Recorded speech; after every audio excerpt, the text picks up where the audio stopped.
A TV Assembleia do Ceará descobriu no interior do estado uma história interessante.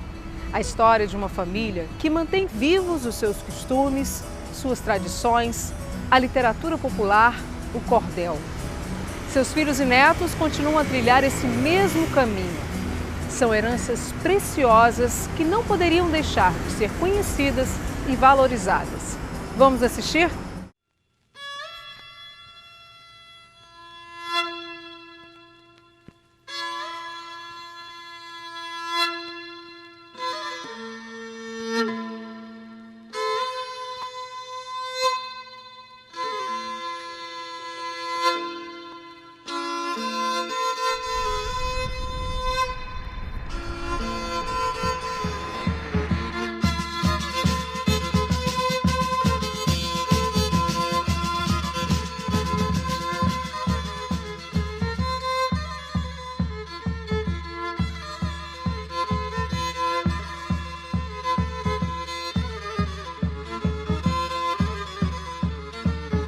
Eu sou Francisco Altemar Viana Lima. Meu nome é Arievaldo Viana Lima. A nossa diferença de idade de um para o outro é de 10 meses e uns dias.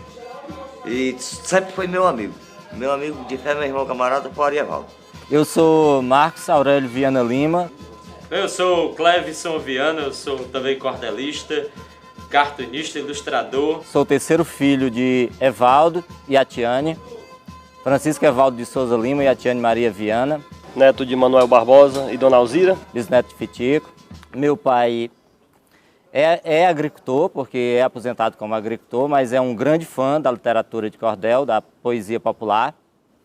E foi um grande incentivador para que todos nós gostássemos de literatura de cordel. Somos todos apaixonados por literatura e, de certa forma, a gente se orgulha de fazer parte desse clã, entendeu? Que é voltado para essa questão bem regional, bem nossa, bem brasileira, bem nordestina mesmo. Vou falar de uma família que transborda de alegria, bebe direto na fonte com todo brilho e magia, dos menestréis, dos jograis, dos antigos ancestrais, do reino da poesia. Herdeiros da tradição de Fitico e Dona Alzira, Evaldo de Souza Lima herdou dos seus essa lira. Depois seu Evaldo Lima casou-se com sua prima e fez coisa que admira. Junto com Dona Tiane, são eles os pais dos poetas. Clevison Arievaldo com suas obras seletas, pais de Marcos e Tamar, de Evandro e Altemar, conforme traçar as metas. E nessa história se vê como um homem tão singelo, agricultor e poeta, edificou seu castelo com amor pela leitura, poesia, rima e cultura, trilhou um caminho belo.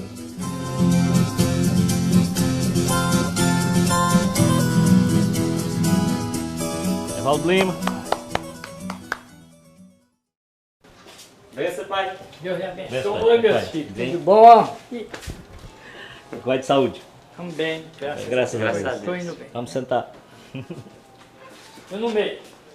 Francisco Evaldo de Souza Lima, nascido no dia 7 de maio de 1941, no lugar chamado Cacimba Nova. Cacimba Nova fica na região de Quixeramobim, dos sertões de Quixeramobim, e é vizinho à Fazenda Castro, onde residiam os seus avós maternos, o Francisco de Assis de Souza, conhecido como Fitico, e a Dona Maria das Mercês Viana Souza, que era a sua avó. E a sua mãe, Alzira Viana de Souza, depois Alzira de Souza Lima, casou-se com um sertanejo também de Quixeramobim, da região de Campo Grande, que fica ali próximo à Cana Fístula, chamava-se Manuel Barbosa Lima. Manuel Barbosa Lima era um cidadão muito trabalhador, muito dinâmico, mas era semi-analfabeto quando casou com a minha avó. E ela pacientemente lhe ensinou a escrever e a fazer contas de somar, dividir, multiplicar, o que lhe foi muito útil durante a vida, porque ele se tornou comerciante, comprava algodão, comprava peles, comprava cereais e também vendia gêneros alimentícios e até tecidos. Eu alcancei a bodega do meu avô, era quase um mercadinho desses de hoje. Era uma lojinha. Tinha o carretel de linha, tinha agulha, tinha um dedal, tinha perfume. Tinha bombom, né? Tinha aquela latinha de óleo pajeú com aquela criolinha linda. Lata de bolacha. De bolacha, tudo isso. Nós alcançamos isso aí. A minha infância foi um pouquinho sofrida, né? Num lugar seco que não tinha água, nós passávamos o dia inteiro procurando água, com distância de uma meia légua, né? Criando tudo com dificuldade, tudo com dificuldade. Minha mãe vivia de costurar, trabalhava eternamente em cima de uma máquina, e meu pai na agricultura, né? Mas lá em casa faz como a gente era feliz e não sabia, né? Eram os pobres que tinham alguma coisa, né? Além de administrar a fazenda, disse que o bisavô, o Fitico, gostava muito de ler. Ele vivia eternamente em cima de uma banquinha, lendo e escrevendo, viu? Mas mais era escrevendo. Mais escrevendo. Era assinante do Santuário de São Francisco, né? Quando ele estava com 90 anos, ele mandou uns versinhos para mim que eu fiquei com pena de ter jogado fora, viu? Meu pai ainda lembra de algo? Ele disse assim: hoje eu estou com 90 anos que cheguei nesse mundo, me criei nesse lugar, não saí para canto algum. Nunca vi uma chia como a de 61, viu? Essa chia foi tão grande que me fez admirar. Chovia a noite inteira, os rios a transbordar e os nossos pés de legumes sem poder se levantar, viu?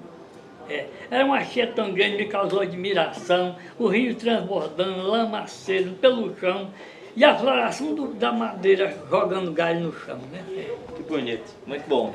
E eu cresci na minha infância vendo meu pai chegar do roçado, sentar numa cadeira espreguiçadeira da maneira como ele está aqui, pegar um livro e ler em voz alta para a gente. E através desse contato que a gente tinha com a leitura, por intermédio do meu pai, a gente aprendeu muito cedo a gostar dos livros, a amar a literatura. O papai chegava da roça no final do expediente, no final da tarde, nós já estávamos banhados.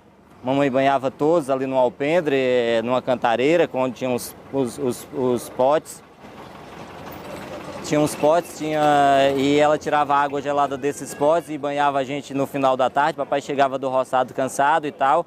E antes mesmo, muitas vezes antes de tomar o banho, ele botava um numa perna, outro noutra, penteava, contava uma história, recitava um cordel, recitava uma coisa interessante. E depois que tomava o banho, que nós fazíamos aquela ceia do final da tarde junto com ele abria um livro ali e ia ler sempre poesia e reler poesia para a gente até a gente adormecer. A gente foi educado dessa forma, a gente foi criado lendo, ouvindo e recitando, ganhando trocados do meu avô, Manuel Barbosa Lima, para recitar cordel, para decorar cordel e recitar para ele. Até os 3, 4 anos eu morei com meus pais e depois, gradativamente, eu fui me mudando para a casa do meu avô. Então, o vovô, mesmo sendo uma pessoa que não frequentou escola, ele também gostava de ler. Ele pegava uma revista, ele pegava principalmente o Evangelho. Ele tinha um exemplar dos 4 Evangelhos, que constantemente ele ficava lendo aqueles Evangelhos. Já a minha avó, ela tinha uma leitura mais abrangente. Ela lia livros de história, ela lia romances, contos, enfim. Ela tinha uma bagagem cultural bem mais sólida. A vovó já tinha uma coleção de folhetos de cordel e ela gostava de ler justamente após a janta. Ela botava aquela coalhada depois do jantar de feijão, e pegava um que folheto. Que o papai pedia, minha filha, leia o verso do Cancão de Fogueira para mim, leia da donzela Teodora. O vovô ele comprava e trazia para ela ler. Ele comprava muito. Viu? Depois eu substituí a vovó nessas leituras. Né? Eu estava cursando a 5ª série e uma prima minha já estava na 8ª série, né? Já estava Ele achou que ela era mais evoluída. E ele achou que ela era mais adiantada e disse assim: ô Márcia, minha filha, venha ler aqui esse romance aqui para mim, lê esse verso aqui para mim. Aí são 2 volumes, o Cancão de Fogo. Ela começou logo pelo 2º volume. Começou errado. Aí ela disse assim: Testamento, vida e morte de Canção de Fogo. O Cancão, menina, que negócio de canção é Cancão. Aí ela disse assim: ficou no outro volume o Alfredo e o Canção. O vovô disse: não, daqui, você não sabe ler cordel não. Quem sabe ler folheto, quem sabe ler romance é meu Arizinho. Pega, meu filho, volte aqui e venha ler. Eu tenho uma cordelteca em casa com uns 1000 títulos e eu estou sempre adquirindo novos títulos em feiras. E eu estou sempre lendo e estou sempre deixando ao alcance da mão, que eu acho que livro tem que estar ao alcance da mão. E estou sempre que posso, estou recitando alguma coisa. Sempre que eu gosto de uma coisa que eu acho interessante, que eu acho genial, faço questão de memorizar e citar em alguma coisa. Não, sempre da cultura popular, porque eu sempre acho que atinge todos, entendeu? Sem exceção, entendeu? Em 50, eu tinha 9 anos, meu pai chamou um cantador de viola para cantar lá em casa, e eu me sentei de trás do braço da viola. Me sentei não, fiquei em pé, de trás do cantador, viu? Aí ele disse: Amigo Manuel Lima, quero que me dê licença para eu lhe mostrar um dote dado pela Providência, para eu executar ele com carinho e competência. Amigo Manuel, licença, vou pedir falar para o cidadão que hoje é a primeira vez que eu canto no seu salão. Quero lhe mostrar meus dotes com muita convicção, viu? Amigo Manuel Lima, vou lhe avisar nessa lira. Hoje não faz só nem 1 ano nem 2 que eu digo e não é mentira, que eu prometi de cantar um verso para Dona Alzira. Aí a mamãe disse, Antônio, cante um verso que não seja conhecido. Dona Alzira, me desculpe eu não fazer seu pedido. Coisa que eu não sei cantar é romance desconhecido, que os que nunca foi cantado, com certeza já foi lido, viu? Aí você acredita que no outro dia, tanto eu decorei as músicas, como decorei a metade da cantoria dele, viu? Ele teve sempre esse apego pelos livros e nós tínhamos lá no Ouro Preto, que era o local onde nós nascemos, uma mesinha com gaveta, que por sinal está na minha casa. E essa gaveta era cheia de livros e de papéis, onde ele... Folhetos de cordel. Folhetos de cordel, onde ele lia e escrevia com frequência. Ao lado ficava um aparador com um rádio sempre, aquele bonito, com aqueles botões metálicos que a gente passava o dia ouvindo músicas de Jackson do Pandeiro, Luiz Trio Gonzaga. nordestino. Na margem do São Francisco nasceu a beleza e a natureza ela conservou. Jesus abençoou com sua mão divina pra não morrer de saudade, vou voltar pra Petrolina. Quantas e quantas vezes eu acordei pela manhã, todo encolhido dentro da rede que estava fazendo frio e ouvindo lá a Samarica Parteira do Luiz Gonzaga, né? Então essas reminiscências, essas lembranças a gente não esquece nunca. Ô, sertão! Sertão do Capitão Barbino! Sertão dos Cabos Valentes! Aos domingos, houve o programa do Guajará Cialdini, Guajará no Varandão, onde a gente ouvia muita poesia declamada dos mestres, J. Amaro, Alberto Porfírio, né? A gente sempre ouvia a Estátua do Jorge, que é um clássico do Alberto Porfírio, declamado na voz do grande comunicador Guajará Cialdini, que era o Guajará no Varandão. A Luísa do Zé Braz, neta do Zé do Mogeiro, era a moça mais bonita lá da Serra do Pereiro. Com 15 anos de idade, ela era tão formosa, tinha os olhos esverdeados, os cabelos loreados, que era mesmo que uma rosa. Porque minha infância no sertão foram 8 anos, mas 8 anos para uma criança que registra tudo e que a mente é como uma folha de papel em branco é muito tempo, né? O meu gosto também pelo desenho, que é uma coisa que eu trago comigo desde que eu me entendo por gente. Antes mesmo de possuir um lápis, eu já ficava contornando as pessoas com a ponta do dedo ou riscando o chão. Eu lembro que ela me ensinou a fazer uma jangada. A professora me segurou na minha mão para desenhar uma jangada. Eu nunca esqueci dessa cena também. Meus irmãos trabalham com desenho, quase todos trabalham com desenho artístico, mas todos têm uma tendência muito grande e uma paixão muito grande pela cultura popular. Desde Alberto Porfírio, Patativa do Assaré, Zé da Luz, entendeu? E isso abriu caminho para que a gente gostasse de outros poetas também, como os mais clássicos, como Bilac, como a literatura universal também, como Dante, como As Flores do Mal do Baudelaire e outras coisas mais. Acho que tudo que a gente vive e tudo que é marcante é relevante para a vida da gente e a gente não vai esquecer tão facilmente. A minha infância foi uma infância boa. Eu acompanhei meu pai sempre declamando, inclusive tem muitos decorados de infância, né? Por exemplo, um do Alberto Porfírio. E ele e o José Porfírio, irmão, estavam cantando na localidade e chegou um tenente muito aborrecido querendo cobrar um imposto. E ele disse, olha, eu nunca soube que cantador precisasse pagar imposto para cantar em feira. Ele disse, não, mas aqui é 20%. E aí meteu a mão na bandeja dos cantadores arbitrariamente. O nome do cara era Paz, né? Era o Tenente Paz. Escolheu as cédulas mais graúdas, botou no bolso, né, de uma forma arbitrária, e saiu dali. E quando ele dobrou a esquina, Zé Porfírio disse... O sertão atualmente ninguém se diverte mais porque o Tenente Paz acaba com a paz da gente. Terroriza o ambiente onde há divertimento, até briga de jumento. Se houver gente pagando, o Tenente Paz chegando vai cobrar 20%. É bom demais. O cordel a gente tenta difundir na nossa vida porque a gente ouve de infância, certo? Na minha menina, ela tem 7 anos, já lê fluentemente, ela já lê cordel, entendeu? Quando ela não está com gibi, ela está com cordel. O Clévio e o Ari estão levando os filhos para as feiras de cordéis, estão sempre acompanhando os pais, sempre nessa situação de estar vendendo, declamando e ouvindo outros poetas, grandes poetas do Nordeste, né? Sempre tem sim, tem essa preocupação e com certeza, eu tenho certeza que eles vão dar a valorização realmente devida, que realmente merece. Baião da Gemedeira, ele disse. É bom. Eu fui arrancar um peba lá no alto da chibanca, peguei no sedem do peba, meti por baixo a alavanca e o peba deu um gemido. Ai, Deus, hoje o meu rabo se arranca.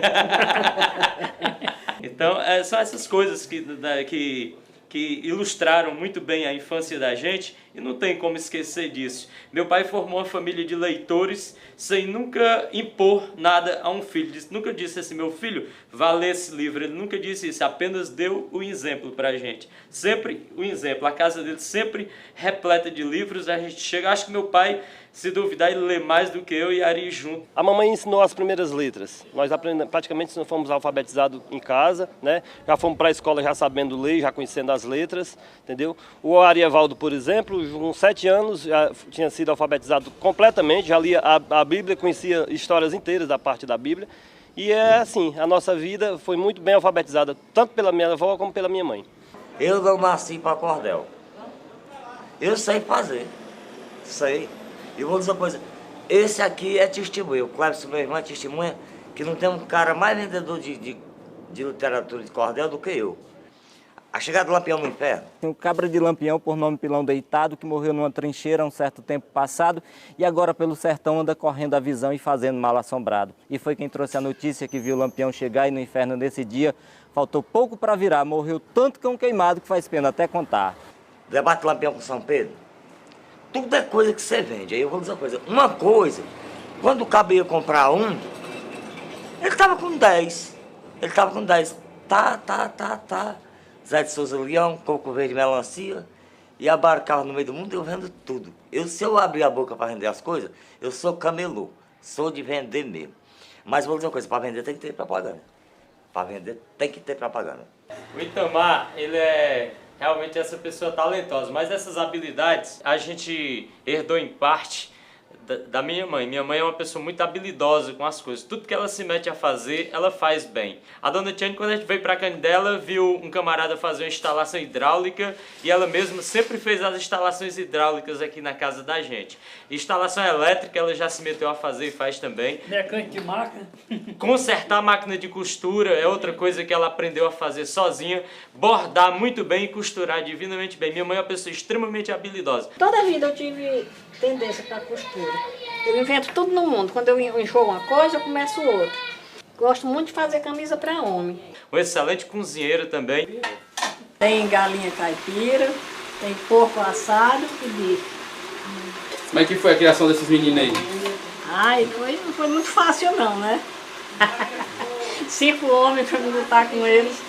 Não era muito fácil, não. Então essa coisa da habilidade com as mãos e com as artes é uma coisa que nós herdamos da mãe. Agora o gosto pela leitura e pelos livros é uma coisa herdada do pai da gente. Eu vinha para casa agora e vi um carro com adesivo.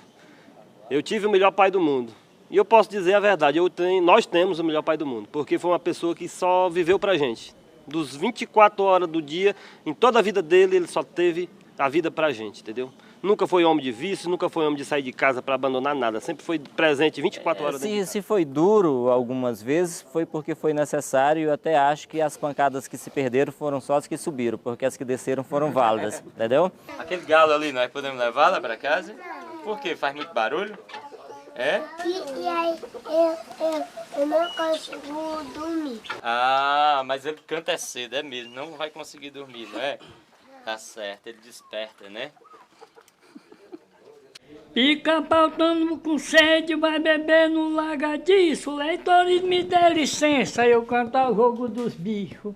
A avestruz se chama Ana e a águia é Henriqueta. E o burro é Caetano e Dona Rosa é Borboleta. Cachorro se chama Paulo, cabra se chama Cecília, carneiro se chama João e o camelo é Jeremias. Cobra se chama Tereza e o coelho é Vicente. Cavalo se chama Félio e o elefante é Clemente. Galo se chama Pereira, gato se chama Galdino. Jacaré se chama Antônio e o leão é Severino. Macaco se chama Chico, porco se chama Ismael. E o pavão se chama Pedro e o peru é Rafael. Touro se chama Pai Chico e o tigre é Isabel. E o urso é Isidoro e o viado é Manuel. E a vaca por não ter pá foi para o Rio de Janeiro. De lembrança o presidente Jacaré quebrou o banqueiro. É esse aí.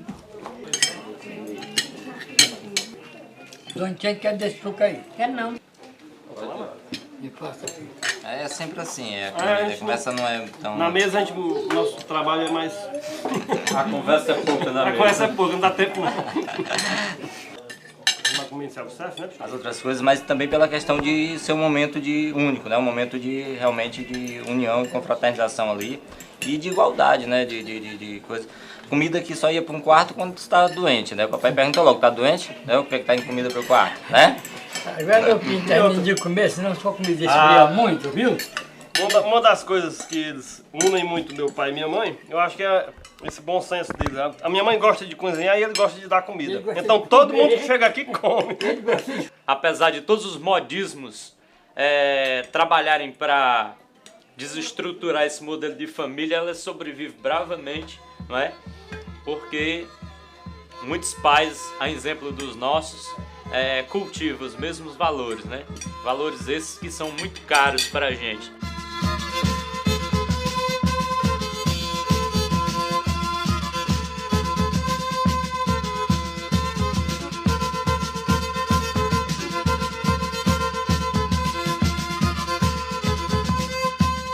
Se você quiser rever esse ou outros documentários produzidos pela TV Assembleia, é só acessar o nosso canal no YouTube, youtube.com/TV Assembleia Ceará. O nosso e-mail é perfil@l.ce.gov.br. O nosso telefone é 3277-3787. Até o nosso próximo encontro.